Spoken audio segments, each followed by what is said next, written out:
খান বলিউডের ভাইজান তিনি, কিন্তু জীবনে রয়েছে একরাশ না পাওয়া হতাশা আর দুঃখ। নিজের প্রাণের ভয়ে নিত্যদিন তাড়া করে বেড়ায় তাকে। গত 25 বছরে তিনি হারিয়েছেন অনেক কিছু। এবার আপনি হয়তো ভাবছেন সালমান খানের জীবনেও হতাশা, এত সাকসেসফুল একজন মানুষ। হ্যাঁ, কেরিয়ারে সাকসেসফুল মানেই তিনি যে ব্যক্তিগত জীবনে খুব সুখী একজন মানুষ তা ভাবাটা হয়তো ভুল। জীবনে অনেক সময় অনেক কিছু হারিয়েছেন। লক্ষ লক্ষ টাকার মালিক হলেও ব্যক্তি জীবনে খুব একটা সুখী নন সালমান। এক প্রান্তে মানুষ হয়তো ভাবছেন আজ যদি 2 টাকা থাকতো অনেক সুখী হতে পারতাম, আবার অন্য প্রান্তে কেউ ভাবছে টাকাই জীবনে কাল হয়ে দাঁড়ালো। দিন আনি দিন খাওয়া মানুষগুলি বড্ড সুখে আছে, তাদের এত চাপ নেই। জানেন তো, মানুষ বড্ড অদ্ভুত প্রাণী। মানুষকে সুখী করা বোধহয় খুব কষ্টের। এই যেমন সালমান খান, কি নেই তার? নাম, যশ, খ্যাতি, অর্থ সব কিছু রয়েছে। বাইরে থেকে দেখলে মনে হয় একটা পরিপূর্ণ জীবন কাটাচ্ছেন। কত মানুষ তাকে শ্রদ্ধা করে, ভালোবাসে, সালমান খানকে এক ঝলক দেখার জন্য মরিয়া হয়ে পড়েন। কিন্তু এই সালমান খানকে প্রতিদিন তাড়া করে বেড়াচ্ছে প্রাণের ভয়। ভাইজানকে ব্যর্থ প্রেমিক বললেও ভুল হবে না। বহুবার প্রেমে পড়েও কোনো সম্পর্কই পরিণতি পায়নি।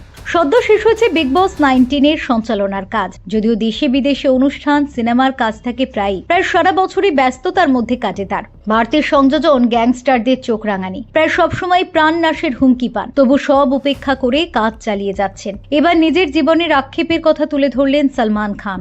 জানালেন গত 25 বছরে নাকি শুধুই হারিয়েছেন তিনি। সালমান বড্ড একা, থাকেন এক কামরার ফ্ল্যাটে। প্রেম ভেঙেছে একাধিকবার, বিয়ে করেননি। ব্যস্ততার মধ্যে থাকলেও হারিয়ে ফেলার ভয় পান। সব থেকেও যেন এক ধরনের নিস্তেজ জীবনযাপন করেন বলে দাবি অভিনেতার। আক্ষেপের সুরে ভাইজান বলেছেন, গত 25 বছরে কারোর সঙ্গে নৈশ ভোজে যায়নি।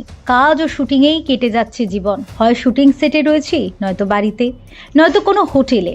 জীবনযাপনের এমন সীমাবদ্ধতার জন্য বহু বন্ধুকে হারিয়েছি। শুধু তাই নয়, এখন হাতে গোনা 4-5টা বন্ধুই রয়েছে আমার। যদিও অভিনেতা তার অনুরাগীদের প্রতি কৃতজ্ঞ, বছরের পর বছর ধরে এইভাবে তার পাশে থাকার জন্য। আসলে খ্যাতির সঙ্গে যে বিড়ম্বনাও আসে, সেই কাহিনী তুলে ধরলেন সালমান খান। আমরা বাইরে থেকে দেখে অনেক কিছু কল্পনা করে ফেলি। কত মানুষ তো সালমান খানের মতো জীবন চান। কেউ কেউ ভাবেন আজকে যদি সালমান খানের জায়গায় আমি থাকতাম, আমারও এত কিছু থাকতো। সত্যি বাস্তবে হয়তো ব্যাপারটা তা নয়। আপনি যা পেয়েছেন তাতেই নিজেকে সুখী বলে মনে করুন। ভাবতে শিখুন আপনার যা আছে হয়তো অনেকেরই তা নেই।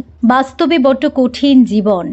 না তাকে চোখে দেখা যায়, না তাকে হাতে ধরা যায়, শুধু অনুভবে টের পাওয়া যায়। 2023-25 সালের হিসেব অনুযায়ী সালমান খান প্রায় 350 থেকে 360 মিলিয়ন ডলার সম্পত্তির মালিক। তবুও তাকে বলতে হচ্ছে 25 বছরে তিনি শুধুই হারিয়েছেন। বলিউডের সুপারস্টার হয়েও জীবনের শান্তি খুঁজে চলেছেন, পাচ্ছেন না। সালমান খানের জীবন থেকে বোধহয় এটাই বোঝা যায়, সুখ জিনিসটা বড্ড দুর্লভ। কি ঠিক বললাম তো? আপনার কি মনে হয়? কমেন্টে জানিয়ে যেতে ভুলবেন না। Bureau report, talk to time.